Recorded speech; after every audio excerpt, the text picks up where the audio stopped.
Welcome to NYC Now, your source for local news in and around New York City. From WNYC, it's Friday, October 24th. Here's the midday news from Michael Hill. As you've been hearing, New York Attorney General Letitia James has pleaded not guilty to federal charges accusing her of lying on mortgage papers to secure favorable loan terms. The Trump administration is pursuing the case. James's first court appearance in Virginia today sets the stage for a high-stakes legal battle between the Republican administration and a Democratic longtime Trump adversary who angered him with a major civil fraud case she brought against him. This election day, New York City voters will be asked to cast a vote on when to cast a vote. A ballot initiative proposes to move local elections from odd years to even years so they align with the presidential elections. Proponents say that could dramatically increase voter turnout. But opponents say local races risk becoming drowned out by the federal contest. The city routinely clocks around 60% turnout in the presidential election compared to the low 20s in general election for mayor. Even if voters say yes, the state constitution would need to change for it to become law. Election day is November 4th. Early voting starts tomorrow.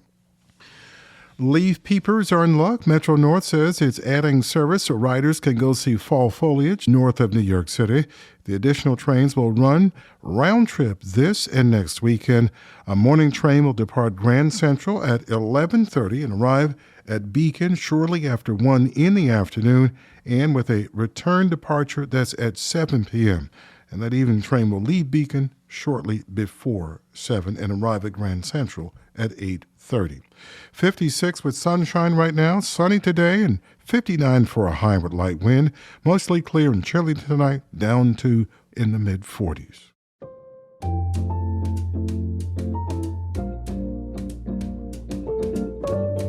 Stick around. There's more to come.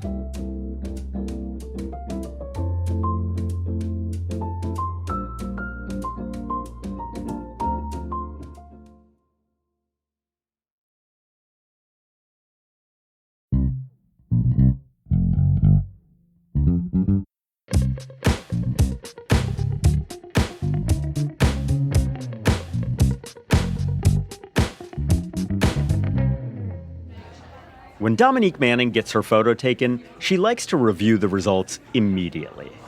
Last week, she had to wait 3.5 minutes. It's hot. Oh, it looks great. Sometimes it's hard, like as a person of color, like with film, you never know like what you're gonna look like, but I like it. You can see my face.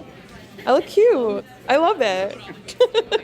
The 26-year-old was in town from Philly for a concert, but she made a point of coming by Auto Photo, a new museum dedicated to the history of the photo booth, which she found via Altogether Now. TikTok. I think the younger generations, they didn't grow up with tactile photos and scrapbooking and having to run down to the photo lab to get a picture developed. Allie Clark handles marketing for the museum. Having that tactile, beautiful photo print is just so special. They have 7 working photo booths from across the ages, including the camera mechanism from inventor Anatole Josepho's very first booth, which was installed in Times Square and became an immediate hit.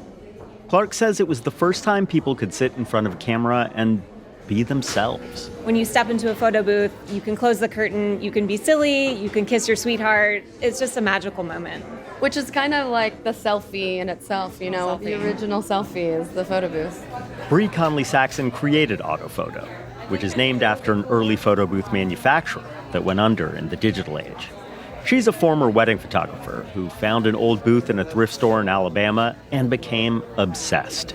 Tracked down some old technicians to restore it and sat around the warehouse watching them chain smoke cigarettes and tinker with old machines. Now she has a network of booths from Seattle to Atlanta. But the New York Museum is the flagship. As soon as you enter the space, you basically walk into a room of photo booths from every era. My favorite photo booth, I call her my unicorn because she's so rare, is the M11 under the Auto Photo logo. There's a color booth like the one from MTV's Total Request Live. They have the only working Polaroid booth in the world. And the Model 12, a wide format booth. You just never see that. There's like less than 5 in the world. They have blueprints and handwritten manuals and pictures of the families that ran these booths in their original locations. They can open up the cabinets to show people how the insides work. Technicians like to leave an Easter egg, a strip of themselves in every machine they work on. So the museum has an exhibit dedicated to all the ones they've found.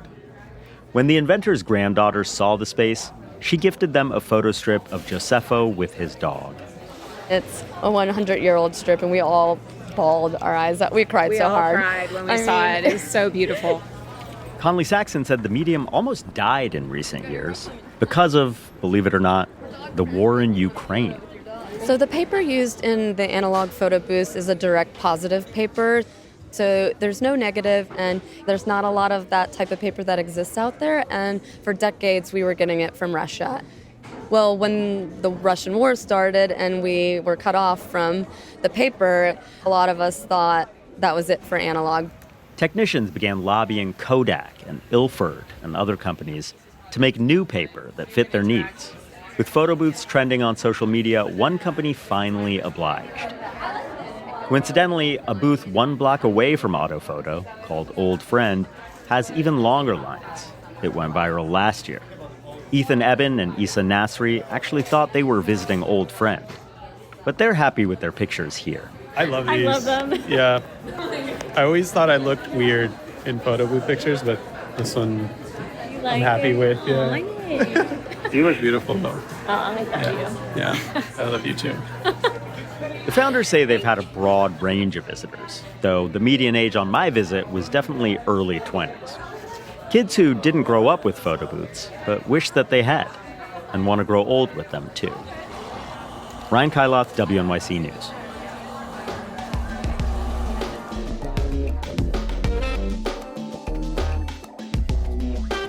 Thanks for listening. This is NYC Now from WNYC. Check us out for updates every weekday, 3 times a day for the latest news headlines and occasional deep dives. And subscribe wherever you get your podcasts.